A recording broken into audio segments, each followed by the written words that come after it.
Okay, I'm going to bring you up to speed what's going on with the reconditioning of this 1986 Corvette.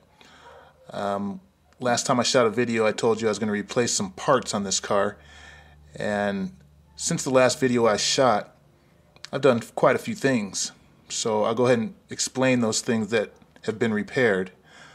On this here is these are the shock bushings, and those have been replaced. See, they're not cracked anymore. Let's see if you can see those. So those have been replaced. We went ahead and replaced this rubber fuel hose. That was kind of challenging to get.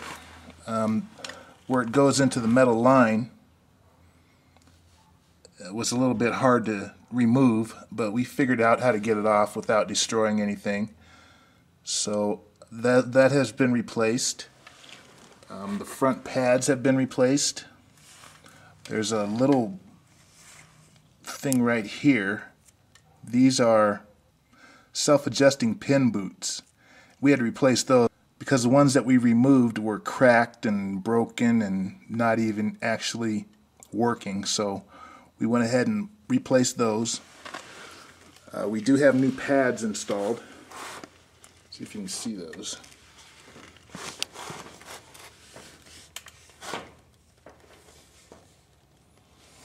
Actually, they're kind of hard to see, but there are new pads on there.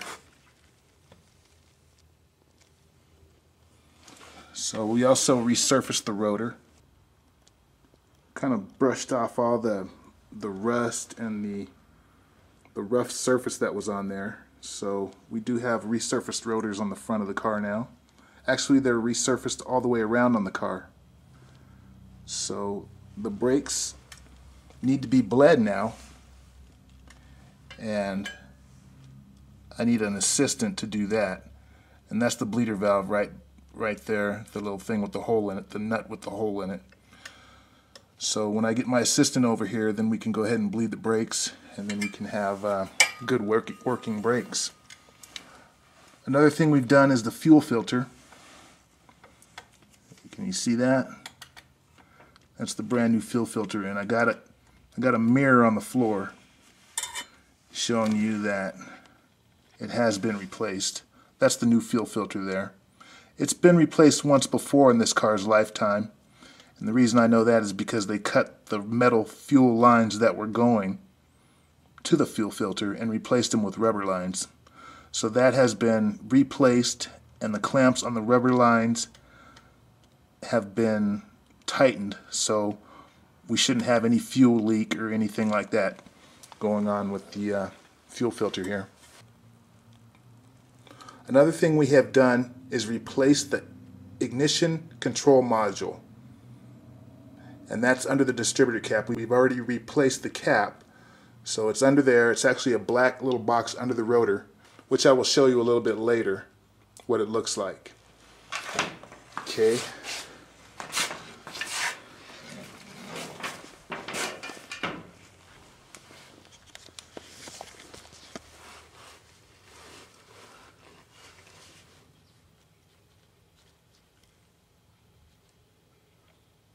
The back brakes have been cleaned, and the brake stop has been installed on the back of the pads to make sure that they don't squeal.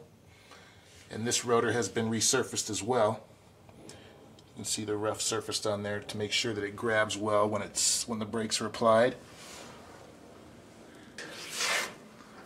We went ahead and replaced the bolt that was missing on the shock mount. I don't know if we can get a good view of it under here. Let me see. Yeah, there it is. That bolt right there is new.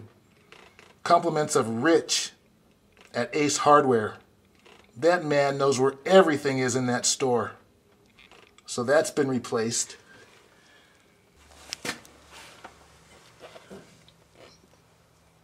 The rear pads have been serviced on this side as well. Rotor has been resurfaced on this side also. So it's going to have nice grabbing power when we go ahead and apply the brakes. Now it looks like the car got stabbed and is bleeding to death here, but actually what happened was I went ahead and removed the the tranny pan. This is the filter and the gasket off the transmission. I should have put this thing that catches all the tranny fluid. I should have put that back under there, but I forgot, so I made a little bit extra work for myself.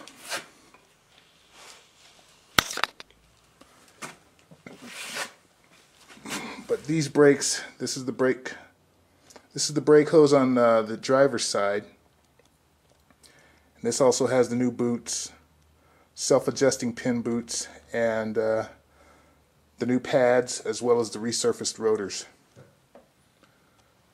So what else have I done over here? I found a vacuum hose that was disconnected on this side that I went ahead and repaired. And went ahead and checked the vacuum canister, which is that right there. Had to make sure that it didn't need a filter on the bottom of it.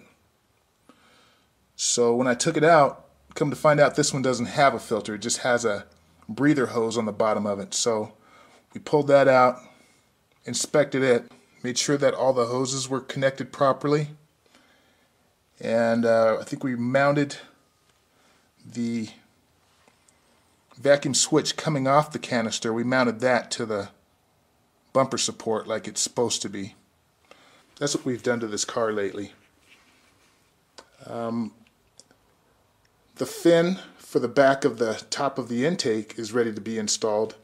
I'm just going to make sure that when I do install it, the plug wires are in the correct position, so they don't burn against exhaust manifolds, and so they don't flop around and rub against anything to make any shorts in the electronic ignition system.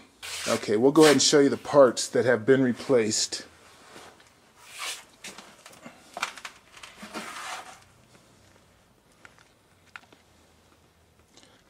There's the old fuel filter. There's the ignition module that I told you was located under the distributor cap, under the rotor. That's been replaced. That one actually says GM on it. So that's probably a factory part, which is 195,000 miles old. And when those go out, the car stops on you. It just shuts off. It acts like somebody turned off the key. Those are the self-adjusting pin boots. Those have been replaced. And these are the brake pads that came off the front of the car.